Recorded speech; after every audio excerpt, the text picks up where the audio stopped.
예수님의 부활과 신자의 유익이라는 주제를 가지고 말씀을 전하고자 합니다.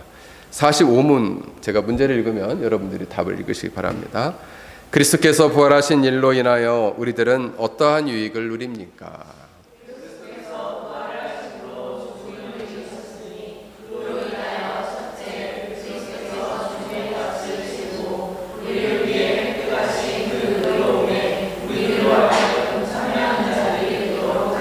자, 둘째로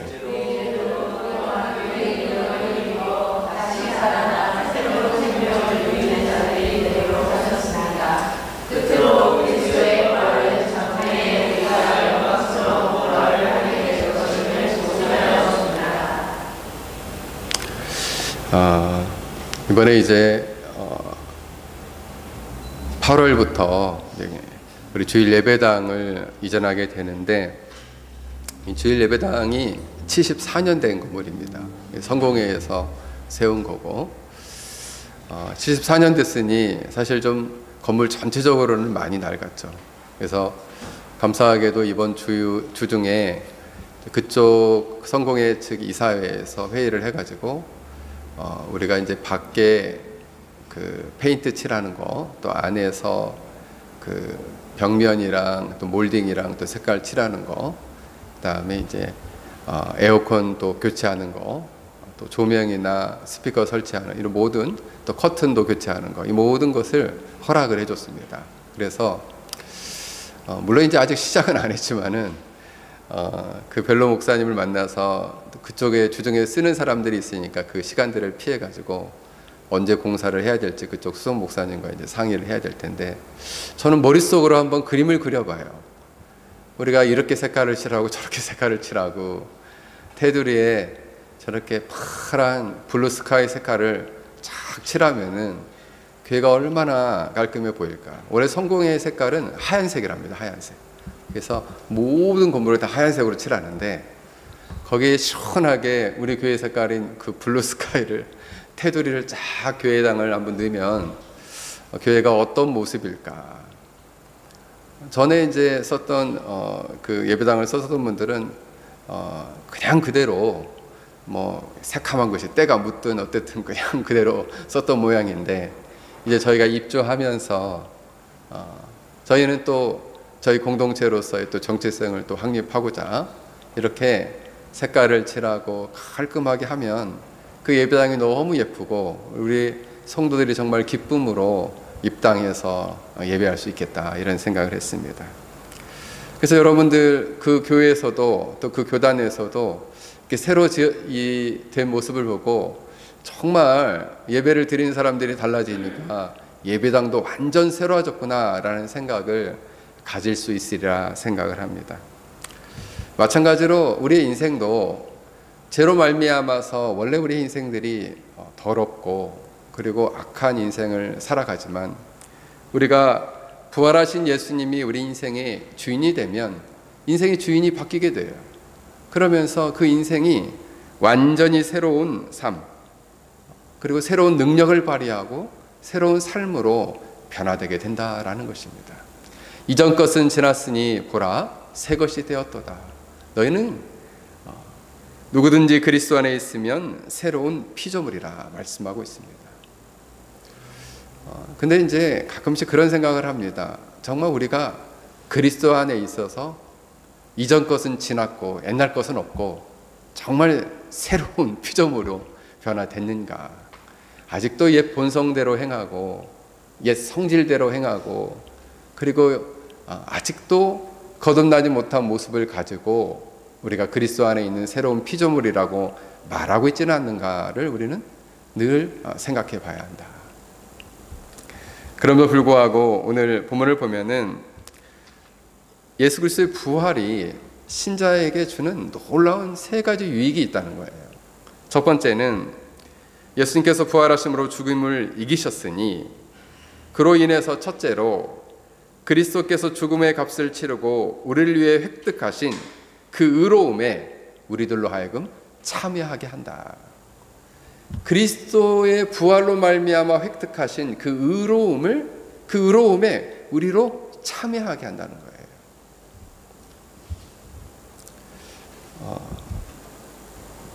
예수님 당시에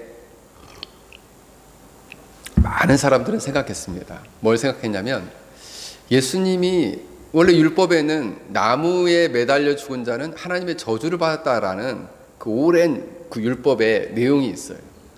그러니 예수님을 일부러 나무 십자가에 못 박은 거거든요. 그래서 예수님은 하나님의 저주를 받아 죽었구나.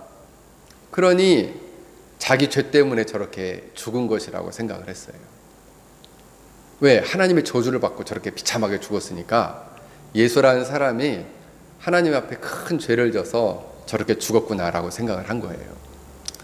그런데 너무 놀랍게 3일 만에 그 예수님이 살아나신 거예요. 근데 그것을 한 명만 본 것이 아니라 12 제자가 다 보고, 그리고 베드로가 보고, 그리고 막달라 마리아가 보고, 여인 3명이 보고, 그리고 500의 형제들이 일시에 그 부활하신 주님을 본 거예요. 부활하신 주님을 보고 나서 그 사람들이 느낀 거죠. 아, 예수님은 자기 죄 때문에 죽은 게 아니구나. 저렇게 하나님이 죽은 자 가운데서 3일 만에 살리신 것을 보니 그는 예수님은 자기 죄 때문에 죽은 것이 아니라 누군가의 죄 때문에 대신 죽으셨다가 살아나신 것이구나. 누구의 죄 때문에 그런 건가? 바로 우리의 죄를 대신해서 저 십자가에 죽으시고, 그리고 하나님께서 그를 다시 죽은 자 가운데서 살리신 것이구나 라는 것을 부활을 통해서 그제서 깨달았다는 거예요. 그러니 그 사람들이 얼마나 놀랐겠어요. 아니, 그 예수님이 세례 요한의 그 예언처럼 세상 죄를 지고 가는 어린 양을 보라라고 했죠. 그렇구나. 세상에 있는 모든 죄인들의 죄를 대신해서 저 십자가에 죽으시고 부활하신 거구나. 그러니 내 죄도 저 예수님께서 대신 지시고 저 십자가에 죽으셨구나. 그럼으로써 내 죄를 모두 대신 형벌을 받으셨구나라는 것을 그들이 깨닫게 된 거예요. 결국 예수님의 십자가의 죽음의 핵심은 죄값을 치르는 데 있어요. 누구의 죄값을? 죄인들의 죄값. 주께서 택하셔서 구원하기로 한 그의 백성들의 죄값을 대신 치르신 것이 핵심이에요. 그것을 다른 말로는 대속이라고 그래요. 대신 속죄하다. 속죄라는 말이 죄를 덮고 씻는다는 의미예요. 예수님이 대신 죄값을 치름으로 우리의 죄를 덮으시고 그리스도의 피로 깨끗하게 덮으시고 깨끗하게 씻으셨구나. 이게 예수님의 죽음이셨구나. 뭘 통해서 알았냐? 죽음, 부활하심을 통해서 알게 되었다는 것입니다. 그러면 이 부활은 이것을 알게 할 뿐만 아니라 우리로 하여금 영원한 생명에 이룰 수 있는 의를, 그 의에 참여할 수 있도록 하셨다라는 거예요. 여러분, 쉽게 생각하면 예수님의 죽음은 우리의 죄값을 대신 치르시는 것이라면, 예수님의 부활은 우리가 영원한 생명, 부활, 죽었다 살아나신 거잖아요. 살아나셨다는 거죠. 부활은 다시 사신 것은 우리로 하여금 영원한 생명을 누릴 수 있는 자격과 의를 우리로 하여금 참여케 하셨다는 거죠. 우리도 다시 살아날 수 있다는 거예요. 그러한 자격과 의를 우리에게 주셨다라는 것입니다. 이게 부활의 첫 번째 유익이다라는 거예요. 여러분, 부활에 대한 믿음의 차이는 단순히 그냥 믿고 안 믿고를 떠나서 부활의 유익을 받을 수 있느냐 받지 못하느냐의 큰 차이를 가져온다는 거예요. 사람들이 아무리 노력을 해도요, 하나님 보시기에 의롭다 인정을 받을 사람은 그 어떤 사람도 없어요. 제가 주일날 루터 얘기했잖아요. 아무리 자기가 고행을 하고 아무리 금식을 하고 아무리 기도해도 스스로의 의로는 하나님의 기준에 미칠 수가 없는 거예요. 그러나 예수 그리스도께서 우리의 죄값을 완전히 치르시고 죽음을 이기시고 그리고 자신을 내어주심으로 우리를 의롭게 하셨다는 거예요. 그래서 로마서 4장 25절에 이렇게 말씀합니다. 예수는 우리가 번제한 것 때문에 내줌이 되고 내어줌이 되고 또한 우리를 의롭다 하시기 위하여 살아나셨다. 예수님이 부활하신 것은, 죽으신 것은 우리의 범죄한 것 때문에 자신을 죽음 가운데 내어주신 것이고, 예수님이 부활하신 것은 우리를 의롭게 하시기 위하였다는 거죠. 와. 그래서 우리가 그 예수님의 부활의 그 유익에 참여한다는 것은 우리가 그 의로움에 참여하게 된다는 거예요. 여러분, 의로움에 참여한다는 것은 결국 그 의로움이라는 게 어떤 거냐면 하나님의 보시기에 옳다 인정함을 받은 상태잖아요. 그래야 하나님과 올바른 관계로 나아갈 수 있다는 것이고, 하나님의 나라의 문을 통과할 수 있는 자격이 있다는 거예요.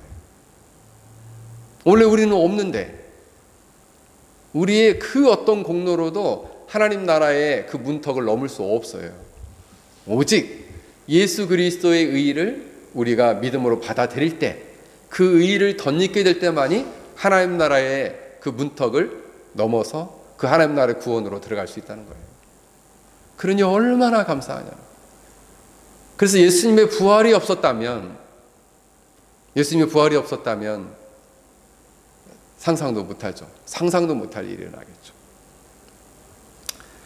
이거를 조금 쉽게 설명하면 이렇게 말할 수 있습니다.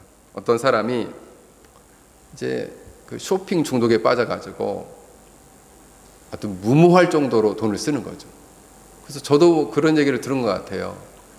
어떤 분이 조울증에 빠져가지고 남편 카드를 가져가서 하루에 몇 천만 원씩 카드를 긁었다나. 왜? 기분이 좋아서. 조울증이 와가지고 기분이 좋아가지고 막 카드를 긁었다는 거예요. 그럼 어떻게 됩니까? 금방 신용 불량자가 되겠죠. 한국은 가보니까 요즘 현금을 안 써요. 신용 불량이 되면은 진짜 너무 곤란한 거예요. 카드를 쓸 수가 없으니까.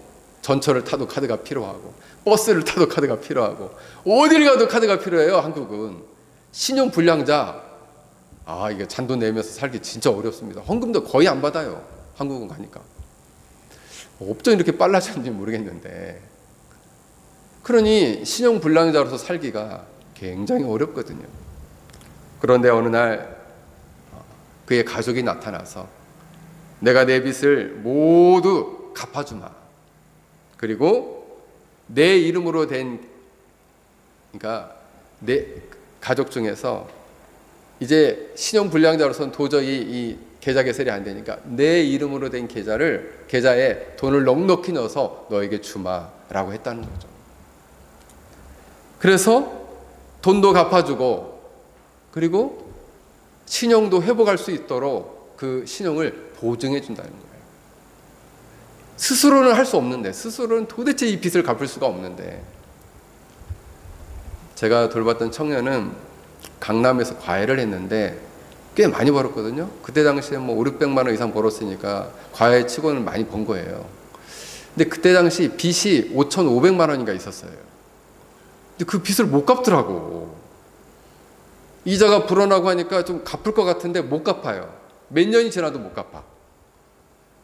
그래서 빚이 무서운지를 내가 그때 알았죠.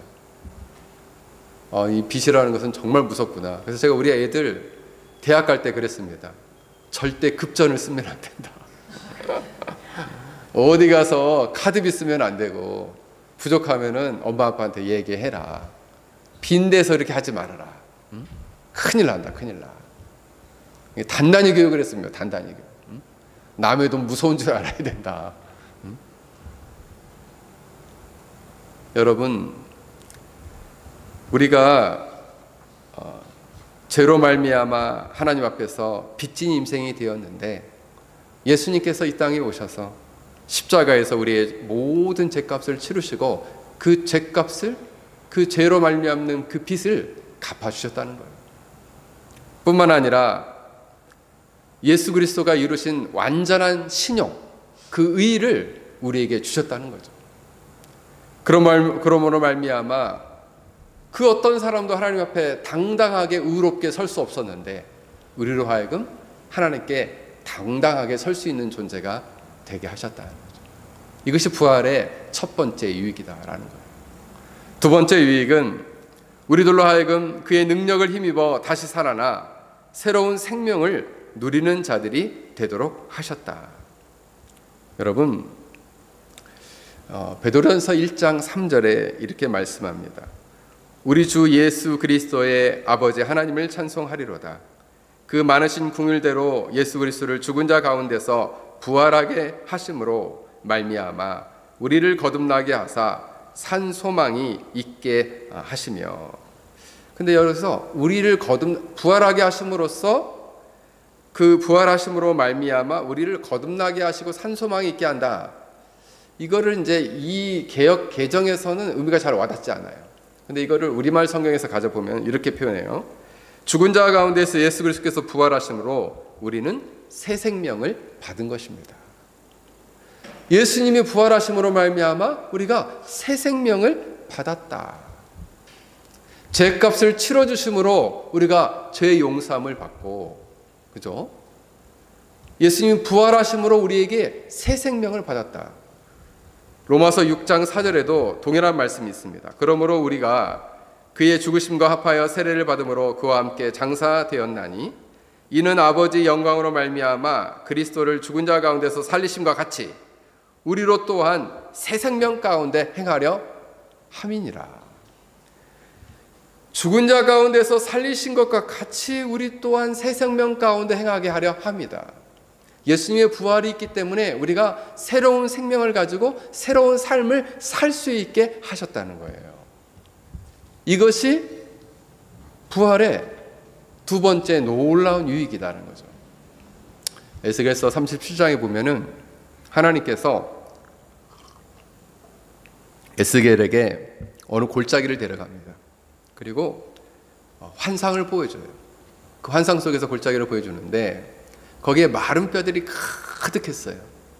그냥 완전히 깡 마른 뼈들이. 근데 그 뼈들을 향해서 이 에스겔에게 생기를 불어넣어라 이렇게 표현되어 있는데 원문에 보면 르하예요. 르하. 하나님의 영을 불어넣어라. 하나님의 영을 불어넣기 전에 거기에 있던 뼈들이 서로 모이고 움직여서 이렇게 붙어요. 그리고 거기에 살이 붙고 그 다음에 가죽이 붙어요. 근데 아직 생기가 없어요. 그래서 이 하나님의 생기, 하나님의 영을 확 불어넣으니까 하나님의 영이 들어가자 그들이 어떻게 됐냐면 매우 큰 군대가 되었다. 극히 큰 군대가 되었다. 이렇게 표현되어 있어요. 놀랍게 그들이 살아나고 큰 군대를 이루었다는 거예요. 우리도 한때 마른 뼈와 같은 자들이었습니다. 아무런 희망이 없는, 죽음의 냄새가 풀풀 나는, 전혀 생기를 찾을 수 없는. 근데 예수 그리스도의 부활에 우리가 합함으로써 예수 그리스도의 부활의 그 유익을 누림으로 말미암아 우리에게 놀라운 하나님의 영이 부어지고 그리고 생명의 역사, 우리를 거듭나게 하시고 우리 안에 놀라운 생명의 역사를 일으켜 주셨다는 거죠. 이건 성령의 전적인 단동적인 역사거든요. 단독적인 역사예요. 성령님만이 우리 안에 일으키시는 하나님의 은혜로 그리스도의 공로로 일으키시는 놀라운 역사예요. 그것이 바로 뭐냐면 우리에게 새 생명을 불어넣는 거예요. 근데 여러분, 무엇으로서? 하나님 나라의 군대로서, 군사로서 새 생명을 불어넣는 거예요. 어떻게 하라고? 싸우라고. 영적인 세력과 싸워 승리하라고 하나님 나라의 군대로서 우리에게 새 생명을 불어넣었다는 거예요. 여러분, 그래서 이 새 생명을 가진 자들은 어떤 능력이 있느냐? 새로운 삶을 살게 돼요. 이전과는 다른, 그래서 그리스도 안에 새로운 피조물이고 새로운 인생의 가치관과 목표를 갖게 돼요. 새로운 인생의 목표와 가치를 갖게 돼요. 저는 우리 교회에 이제 이번에도 우리 정윤이 두윤이가 군대를 마치고 왔는데 어제 이제 같이 밥을 먹으면서 제가 다음 주에 한번 그래도 얘들이 좀 가기 전에 얘들은 부모를 이제 떠나서 이제 군대를 갔다 왔으니까 어른으로서 사회에서의 자리를 잡고 이제 대학을 졸업하면 독립해야 되잖아요. 그래서 제가 이제 부모님으로부터 대학을 졸업함과 동시에 독립해라 내가 이제 권면을 했는데 제가 특히 우리 교회에 자라나는 우리 아이들한테 정말 세워주고 싶은 게 있어요. 그게 바로 뭐냐면 그들 안에 새 생명이 싹트고 인생에 있어서 새로운 목표와 그리고 새로운 가치에 대해서 이 아이들이 눈뜰 수만 있다면 이 페낭에 있는 시간이 아이들이 막 영어 실력을 배양하고 그리고 그 영어를 또 능숙하게 하고 물론 이것도 삶을 살면서 큰 유익이 있지만은 그러나 이것과는 더 비교할 수 없는 이 아이들 안에 영적인 생명이 싹트고 그죠? 그 영적인 생명이 싹트므로 말미암아 새로운 눈이 시야가 열려서 인생의 목표가 달라지고 방향이 달라지고 가치관이 달라질 수만 있다면 이 아이들의 인생에 있어서 정말 잊을 수 없는 학창시절이 됐다. 왜요? 깊이 하나님을 만났고 하나님을 말미암아 새로운 삶이 시작되었기 때문에. 그래서 여러분들은 자녀들을 위해서 기도할 때 이것을 위해서 기도하세요. 물론 뭐 공부를 잘하면 감사하겠지만 공부를 못해도 괜찮다. 공부는 그냥 중간만 따라가도 괜찮다. 제가 우리 아들한테 그랬거든요. 그 대학 다닐 때도 그랬어요. 뭐 공부를 너무 잘 안 해도 괜찮다. 공부를 대신 졸업장은 따가지고 와야 된다.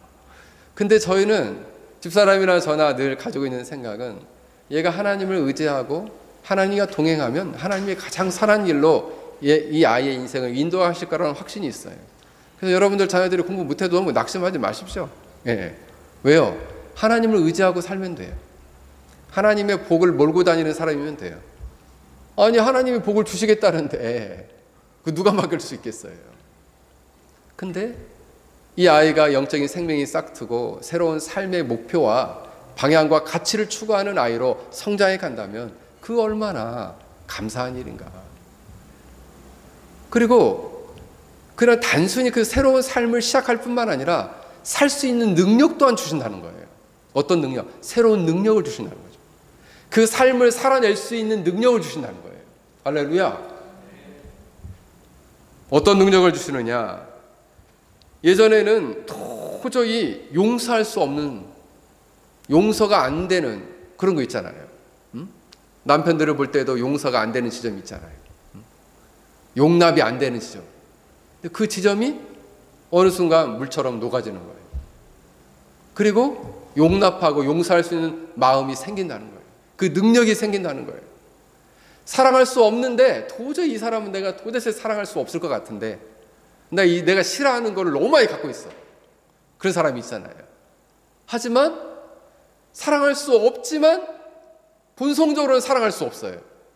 그런데 새로운 생명이 싹트고 새로운 능력이 부어지면 놀랍게 그 사람을 사랑할 수 있게 된다. 실제로 있었던 일인데 그 유대인 중에 한 자매가 독일이 침공했을 때에 수용소에 갇혀가지고 그 가족들과 친척들이 그 자리에서 다 죽어갔는데 자기만 살아남은 거예요. 그래서 이제 살아남아서 하나님을 믿고 의지하고 어느 날은 이제 어느 교회 앞에 가서 간증을 했는데 어떤 사람이 자기를 찾아오더라고요. 근데 그 사람이 어떤 사람인가 봤더니 자기 가족들을 죽였던 사람, 그 수용소에서 그 군인으로서 자기 가족들을 계속해서 괴롭혔던 사람, 그 사람이 자기를 용서해달라고 그 앞에 찾아왔더라고요. 보자마자 자기 마음 안에 죽이고 싶은 그 끓어오르는 그 분노가 확 치올랐는데 그 마음 안에 기도가 나오더라고요. 하나님, 내가 이 사람을 용서할 수 있는 마음을 주십시오. 그 능력을 주십시오. 주님이 나를 용서하셨던 것처럼 나도 당신을 용서합니다 라고 그 앞에서 말을 했다는 거예요. 이게 실화예요, 실화. 원래 본성적으로는 용서할 수 없어요. 자기 가족을 죽이는 원수를 어떻게 용서하겠어요? 이번에도 우리 선교사님 몇 분하고 이렇게 이야기하는 가운데 우리 한국에 정말 믿음의 선배들에 대해서 이야기를 좀 했습니다.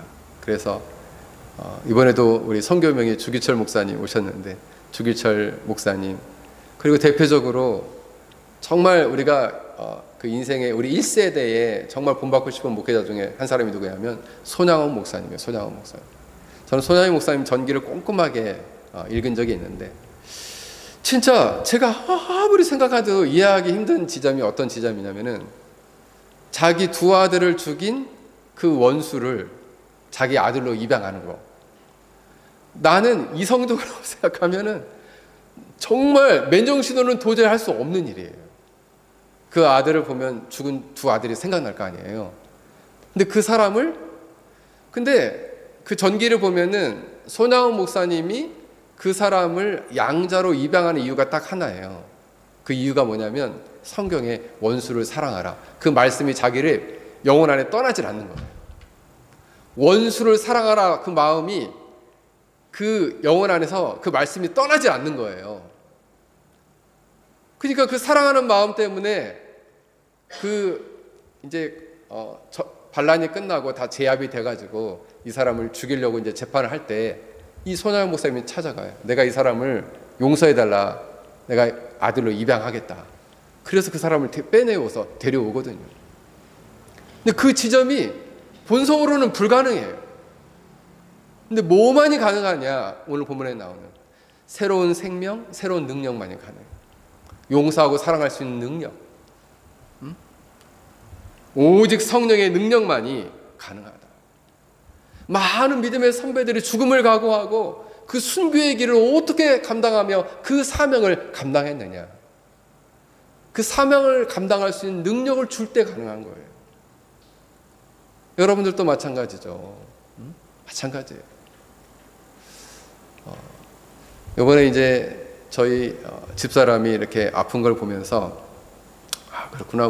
우리 집사람 사실 저보다 건강하거든요. 제가 늘 좀 잔병이 좀 많고 큰 병은 없는데 잔병이 많아요. 아주 짜잘한 병이 많아요. 저는. 그래서 우리 집사람이 항상 제가 몸이 약하다고 늘 저를 구박하고 그랬는데 이번에 이제 집사람 아픈 걸 보면서 참 우리가 건강을 누구도 자신할 수 없구나. 그리고 참 주님 오실 날이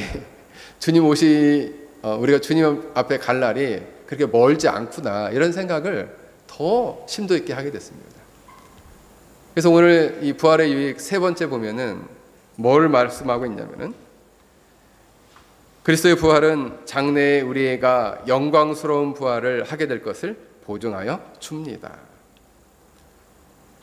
로마서 8장 11절에 이렇게 말씀합니다. 예수를 죽은 자 가운데 살리신 이의 영이 너희 가운데 거하시면 너희 안에 거하시면 그리스도 예수를 죽은 자 가운데서 살리신 이가 너희 안에서 거하시는 그 영으로 말미암아 너희 죽을 몸도 살리시리라. 그 얘기는 뭐냐면 예수님이 그 영광스러운 부활의 몸을 입으신 것처럼 우리도 그 영광스러운 부활의 몸을 입게 될 것이라는 거죠. 이 땅에서는 원치 않는 질병으로 말미암아 고통당할 수 있습니다. 고통당할 수 있어요. 그 고통이 오늘도 우리 김선미 집사님 몸이 너무 아픈 가운데서 이렇게 찬양 인도를 하시고 이렇게 좀 저 마음 안에 목회자로서 매우 짠한 마음입니다. 건강하면 참 좋겠는데 우리 집사님 좀 운동을 좀 하셔야 되겠어요. 운동. 예. 제가 어제 우리 성장반 공부하는 분들한테도 운동 열심히 하라고 내가 권면을 했는데 운동을 진짜 일주일에 2번은 꼭 해야 됩니다. 2번. 제하 2번. 적당히 하면 3번. 할 수만 있으면 우리 집사람은 요즘 모토가 바뀌었더라고요. 매일 해야 된다. 이렇게 바뀌었어요. 할 수만 있으면 건강해야 된다. 그런데 건강하지 않으면 어떻게 됩니까? 몸이 고통을 당하죠. 고통을. 이번에도 이제 저희 집사람이 그 항암을 받는데 항암을 받게 됐을 때의 부작용들에 대해서 이야기를 하더라고요. 근데 그 부작용 중에 인간이 겪게 되는 모든 고통이 다 있더라고요. 쑤시고 아프고 저리고 그리고 저릴 뿐만 아니라 온몸이 막 괴롭고 그리고 막 구토가 나오고 그리고 머리가 빠지고 근데 인간이 겪게 되는 모든 고통이 거기 다 있는 거예요. 그래서 참 기도가 절로 나와요. 그래서 이 땅에서의 삶은 물론 우리가 뭐 중대 질병에 걸리면은 고통스러운 건 너무 당연하지만은 이 땅의 삶 자체가 비단 병에 걸렸을 뿐만 아니라 삶 자체가 많은 고난과 고통이 인생 가운데 있다는 거죠. 근데 이 땅에 있는 모든 고난과 고통으로만 인생이 끝난다면 얼마나 인생이 불행합니까? 근데 신자한테는 어떤 소망이 있느냐? 예수님이 영광스러운 몸을 입고 그리고 영화롭게 된 것처럼 우리도 예수님과 같이 그런 영광스러운 몸을 덧입게 될 거라는 거예요. 그것을 믿음 안에 우리는 소망할 수 있다는 거죠. 만약 오늘 우리가 죽어도 우리는 주님이 부활하셨던 것처럼 그 영광스러운 몸을 입은 것처럼 우리도 그 영광스러운 몸으로 변화될 거라는 믿음의 소망을 가지고 살 수 있다는 거예요. 사실 예수님이 입으셨던 몸은 변화됐는데, 영광스러운 몸으로 변화됐는데 육체가 있어요. 육체가 있고 살과 뼈가 있는 실제의 몸인데, 예수님이 실제로 부활하신 다음에 제자들하고 물고기를 드시거든요. 먹을 수도 있어요. 그럼 나중에 우리가 영원 상태에 도달하게 돼서 예수님 재림하신 다음에 영원 상태에 도달하게 되면 먹을 수 있느냐? 먹을 수 있다는 거죠. 왜? 예수님이 부활의 첫 열매니까. 먹을 수 있습니다. 근데 그 몸이 변화가 됐는데 더 이상 썩지 않고 질병에 의한 고통이 없는 상태로 변화가 된다는 거예요. 그 영광스러운 몸은 더 이상 질병에 의한 그 어떠한 고통도 없다는 거예요. 근데 예수님은 몸은 있는데 문을 통과하고 벽을 통과해요. 공간을 초월해. 엠마오에 가는 두 제자와 걷다가 갑자기 휙 하고 사라져. 공간을 초월해버려요. 그 초월성을 가지고 있다는 거예요. 그리고 죄로 말미암은 영원한 고통과 형벌과 죽음은 더 이상 겪지 않는 그 영광스러운 몸을 덧입게 될 거라는 것이죠. 그게 예수님께서 부활하심으로 말미암아 신자가 누리게 될 유익이에요.